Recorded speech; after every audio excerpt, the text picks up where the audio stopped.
আজকের পর্বে দশম শ্রেণীর পাঠ্য কাজী নজরুল ইসলামের লেখা প্রলয়োল্লাস কবিতাটির দুটি প্রশ্নের উত্তর আলোচনা করব। দেখো, দুটি প্রশ্নই কিন্তু রচনাধর্মী। তোমাদের 2025 সালে মাধ্যমিক পরীক্ষায় কিন্তু এই কবিতাটির ওপর থেকে রচনাধর্মী প্রশ্ন আসার খুব সম্ভাবনা রয়েছে। তা তোমরা বিষয়বস্তু অবলম্বন করে যে কোনো একটি যদি রচনাধর্মী প্রশ্ন তৈরি করো, তাহলে দেখবে পুরো কবিতাটির বিষয়বস্তু ঠিক কীভাবে কবি কবিতায় উপস্থাপন করেছেন সেটা যখন তোমরা রপ্ত করে নিতে পারবে, তখন অন্য যে কোনো রচনাধর্মী প্রশ্ন থাকলে প্রশ্নটা বুঝে কিন্তু সেইভাবে বিষয়বস্তু দিয়েই উত্তরটা উপস্থাপন করতে পারবে। আজকে প্রথম প্রশ্নটি দেখো কি দেওয়া রয়েছে। ওই নূতনের কেতো নড়ে কাল বৈশাখীর ঝড়। তাহলে এখানে চাওয়া হচ্ছে যে প্রলয়োল্লাস কবিতাটির বিষয়বস্তু অবলম্বনে আমাদের এই লাইনটির তাৎপর্য বিশ্লেষণ করতে হবে। এটি রচনাধর্মী প্রশ্ন। তাহলে কবি কবিতার মধ্যে শুরু থেকে শেষ পর্যন্ত দুটি দিক তুলে ধরেছেন। একটি হচ্ছে ধ্বংস বা বিনাশের দিক বা চিত্র, আরেকটি দিক বা একটি চিত্র হচ্ছে যেখানে কবি প্রতিনিয়ত একটি গভীর আশার বাণী ধ্বনিত করে তুলেছেন। একদিকে তিনি কালবৈশাখীর ঝড়ের প্রসঙ্গ নিয়ে আসছেন, পর মুহূর্তেই আমরা দেখতে পাচ্ছি নতুনের কেতনের প্রসঙ্গ। তাহলে পুরো কবিতাটার মধ্যেই তিনি ধ্বংস আর সৃষ্টির যেন এক যুগলবন্দি রচনা করেছেন। তাহলে আমরা কবিতাটির বিষয়বস্তু অবলম্বনে শুরু থেকেই দেখতে পাই যে ভারতবাসীদের মনের মধ্যে ব্রিটিশ শাসকের বিরুদ্ধে যে বিরোধ, যাদের মনে যে মাত্রাতেই পুঞ্জীভূত হোক না কেন, তাকে একটি পূর্ণ মাত্রা দেওয়ার জন্য, অর্থাৎ সেই বিরোধটাকে একটি পূর্ণ রূপ দেওয়ার জন্য কবি এই কবিতা রচনা করছেন। আসলে ভারতবাসীরা অনেকেই তখনও পর্যন্ত ব্রিটিশ শাসকদের নিয়ে অনেক দ্বিধা, দ্বন্দ্ব, ঘৃণা, ভয় বা নিজেদের স্বার্থ এইসব ভেবে সেই বিরোধে পূর্ণতা আনতে পারেননি। তাদেরকেই কিন্তু জাগ্রত করার জন্য বা এই বিরোধে সামিল করার জন্যই কবির এই কবিতার রচনা। কবি সকলের কাছে তুলে ধরতে চাইছিলেন যে ভারতবাসীদের যাদের মনের মধ্যে বিরোধ পুঞ্জীভূত হয়েছে, সেই বিরোধটা মহাকালের প্রচণ্ড রূপ বা ভয়ঙ্কর রূপের মতোই একটা রূপ ধারণ করেছে। কবিতার শুরুতেই তাই কবি মহাকালের ভয়ঙ্কর রূপ বা প্রচণ্ড রূপের প্রসঙ্গ দিয়ে অবতারণা করেছেন। তিনি কি বলছেন না, এখানে দেখাচ্ছেন যে মৃত্যুগহন অন্ধকার কূপ থেকে ধূম্র ধূপ সহযোগে প্রচণ্ড রূপ ধারণ করে এগিয়ে আসছেন মহাকাল। তিনি বজ্রশিখাকে মশালে পরিণত করেছেন। আবার দেখা যাচ্ছে তার কেশের ঝাপটায় সমগ্র গগনতল যেন দোদুল্যমান হয়ে উঠছে। তিনি হেলায় বা অনায়াসেই জ্বালামুখী ধূমকেতুকে চামড়ে পরিণত করেছেন। তিনি অস্ত্র ধারণ করে অট্টরোল করতে করতে ভয়ঙ্কর রূপ ধারণ করে এগিয়ে আসছেন। তার সেই অট্টরোলের হট্টগোলে সমগ্র বিশ্ব চরাচর যেন স্তব্ধ হয়ে পড়েছে, সবাই যেন ভীত সন্ত্রস্ত হয়ে উঠেছে। এরপর আবার কবিতার নানান স্থানে তিনি তার সেই ভয়ঙ্করতাকে ব্যক্ত করেছেন। আবার এক জায়গায় তিনি বলছেন যে দ্বাদশ রবির বহ্নিজ্বালা যেন সেই মহাকালের নয়ন কটাক্ষের মধ্য দিয়ে বিচ্ছুরিত হচ্ছে। আবার এই মহাকাল তার সমগ্র প্রচণ্ডতা নিয়ে যখন এগিয়ে আসছেন, তখন তিনি যেন সারথীর রূপ ধারণ করেছেন।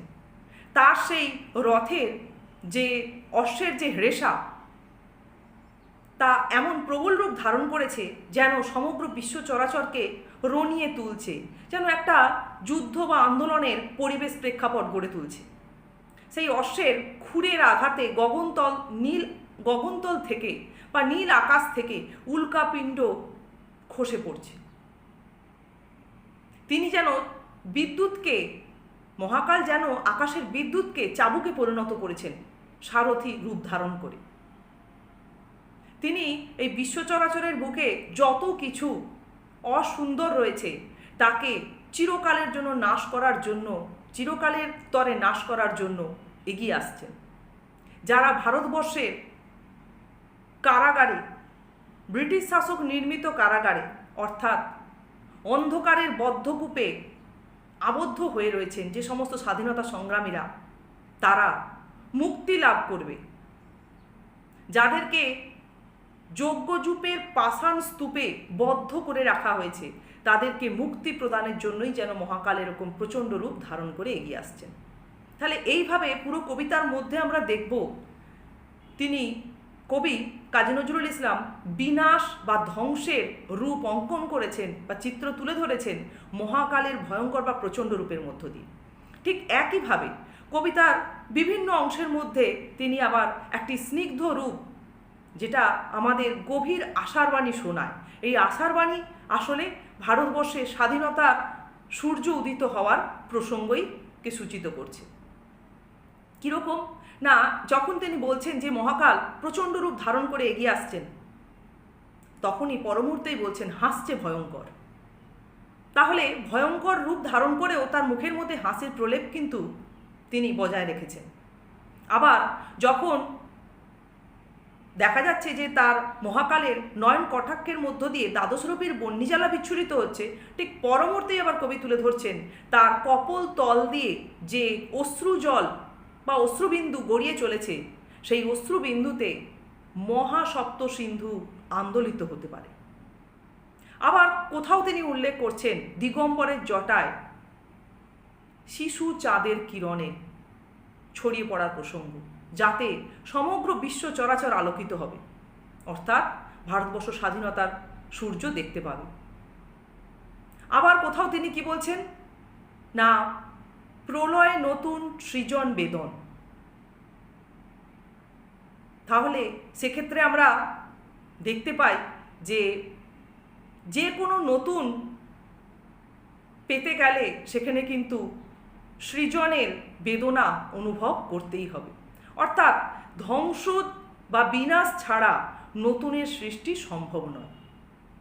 তাই কবিতার একদম শেষ প্রান্তে গিয়ে কবি কী করছেন না, বধূদের আহ্বান জানাচ্ছেন প্রদীপ প্রজ্বলিত করার জন্য, ভয়ঙ্কর রূপী কাল ভয়ঙ্কর রূপী সুন্দরকে অভ্যর্থনা জানানোর জন্য। তাছাড়া কবি কবিতার মধ্যে 9 বার তোরা সব জয়ধ্বনিকর প্রসঙ্গ বা যে লাইনগুলি রয়েছে উচ্চারণ করেছেন। কেন না, এই ধ্বংস বা বিনাশের পাশাপাশি এই স্নিগ্ধ রূপ বা সৃষ্টির রূপ বা যে গভীর আশার বাণী, সেটিকে ফুটিয়ে তোলার জন্যই কিন্তু এই আয়োজন। তাহলে কবিতার একদম শুরুতেই যে কবি আজকে যে লাইনটি ধরে আমরা প্রশ্নটির উত্তর আলোচনা করছি, শুরুতেই যে উল্লেখ করেছেন কালবৈশাখীর ঝড়ের কথা আর নতুনের কেতনের কথা। কালবৈশাখীর ঝড় হচ্ছে ধ্বংস বা বিনাশের প্রতীক, আর নতুনের কেতন হচ্ছে মহাকালের প্রচণ্ড রূপের মধ্যেও যে স্নিগ্ধতা বা সৃষ্টির প্রতিমূর্তি রয়েছে, বা বিরোধের ফলস্বরূপ যে স্বাধীনতার সূর্য ভারতবর্ষে উদিত হবে তার প্রতীক। এভাবেই আমরা পুরো কবিতাটার মধ্যে দুটো ক্ষেত্রকে পাশাপাশি রেখে বা পুরো ভারতবাসীদের মনের মধ্যে বিরোধকে কবি কবিতার মধ্যে দিয়ে কিভাবে উপস্থাপন করতে চেয়েছেন সেটা আমরা তুলে ধরতে পারি। তাহলে এই গেল আজকে আমাদের প্রথম প্রশ্নের উত্তরের আলোচনা। এরপর চলো দেখি দ্বিতীয় প্রশ্নটি কি রয়েছে। দ্বিতীয় প্রশ্নটি রয়েছে, তোরা সব জয়ধ্বনি কর, কাদের উদ্দেশ্যে কবির এই আহ্বান? আর কবিতার ভাববস্তু বা বিষয়বস্তু বিশ্লেষণ করে এই আহ্বান ধ্বনিটি যে তিনি বারবার করছেন, পুনরাবৃত্তির যে কি যুক্তি রয়েছে সেটা আমাদের ফুটিয়ে তুলতে হবে। তাহলে আমরা প্রথম প্রশ্নটির যে উত্তর আলোচনা করলাম, সেখানে দেখতে পেলাম পুরো কবিতার মধ্যে কবি মূলত দুটি দিককে ফুটিয়ে তুলেছেন। একটা হচ্ছে ধ্বংস বা বিনাশের দিক, আর একটি হচ্ছে গভীর আশার বাণী ফুটিয়ে তোলার দিক, জাগিয়ে তোলার দিক। তাহলে এই দুটি দিকের মধ্যে সামঞ্জস্য বিধানের জন্য বা এই দুটি দিকের যে বাস্তব দিকটিকে ফুটিয়ে তোলার জন্যই কিন্তু এই জয়ধ্বনি করার প্রসঙ্গ কবিতায় বারবার এসেছে। তাহলে এখানে আমি আবার প্রথম উত্তরটারই মতোই হবে, কিন্তু প্রশ্নটা আলাদা, উত্তরের উপস্থাপনটাও আলাদা হবে। তাহলে কবি কবিতায় মহাকাল কিভাবে অগ্রসর হয়ে আসছেন, একদম যেভাবে এর আগের প্রশ্নের উত্তর আলোচনা করলাম আমরা, মহাকালের কেশ বা তার ধূমকেতুর কে তিনি কিভাবে ব্যবহার করছেন, তার ত্রস্ত জটায় দিগন্তরের কাঁদন কিভাবে পিঙ্গল রূপ ধারণ করছে, কিভাবে তিনি মহাকাল কিভাবে সারথীর রূপ ধারণ করে অগ্রসর হয়ে আসছেন, এই বিনাশের দিক ধ্বংসের দিক ফুটিয়ে তুলতে গিয়ে তিনি এই উন্মাদনা সকলের মধ্যে সঞ্চারিত করতে গিয়ে জয়ধ্বনি করার প্রসঙ্গ নিয়ে আসছেন। পুরো কবিতাটার মধ্যেই কবি একটা প্রেক্ষাপট শুরু থেকে শেষ পর্যন্ত বজায় রেখেছেন। কিভাবে? না এই জয়ধ্বনি করার বিষয়টির পুনরুক্তির মধ্য দিয়ে। এছাড়া আরও একটি কারণ রয়েছে। কি কারণ? এখানে আমরা দেখব যে ভারতবাসীরা, যেটা তোমাদের আগের উত্তরের প্রসঙ্গেও কিছুটা বলেছি, যে ভারতবাসীরা তখনও পর্যন্ত পূর্ণমাত্রায় বিরোধে সামিল হতে পারেনি। কারণ মনের মধ্যে ভয়, ভীতি, সংস্কার, দ্বিধা, দ্বন্দ্ব, স্বার্থপরতা কাজ করে গিয়েছিল। তারা ভারতবর্ষের স্বাধীনতা বিষয়টিকে তখনও পর্যন্ত বা তাদের পরাধীন অবস্থার বোধগম্যতা তাদের মধ্যে জাগেনি। তাদের সেই বোধটাকে জাগানোর জন্য, তাদেরকে বিরোধে সামিল করার জন্য বারবার এই জয়ধ্বনি করে তাদেরকে জাগ্রত করতে চেয়েছেন, তাদেরকে আহ্বান করেছেন। এটাও কিন্তু একটা কারণ যে এতবার কবির কবিতায় এই লাইনগুলির ব্যবহার করার। তাহলে এভাবেই আমরা দেখব যে কবিতায় একদিকে তিনি ধ্বংসের রূপ একে জয়ধ্বনি করতে চাইছেন, আবার একদিকে তিনি যখন বলছেন যে মহাকালের সেই ভয়ঙ্কর বা প্রচণ্ডতার মধ্যেও একটা স্নিগ্ধ রূপ বা সৃষ্টির রূপ লুকিয়ে রয়েছে, তাকে অভ্যর্থনা জানানোর জন্য, তাকে আহ্বান করার জন্য তিনি জয়ধ্বনি করার কথা বলছেন। তাহলে শুরু থেকে শেষ পর্যন্ত জিস্ট করে আমরা উত্তরটা একবার ভাবতে পারি যে দ্বিতীয় প্রশ্নের উত্তরটা, শুরু থেকে শেষ পর্যন্ত তিনি একটা উন্মাদনার প্রেক্ষাপট বজায় রাখার জন্য জয়ধ্বনি করতে বলছেন। যারা তখনও পর্যন্ত বিরোধে পূর্ণমাত্রায় সামিল হতে পারেনি তাদেরকে আহ্বান জানানোর জন্য, তাদেরকে এই বিরোধে সামিল করার জন্য তিনি জয়ধ্বনি করতে চেয়েছেন।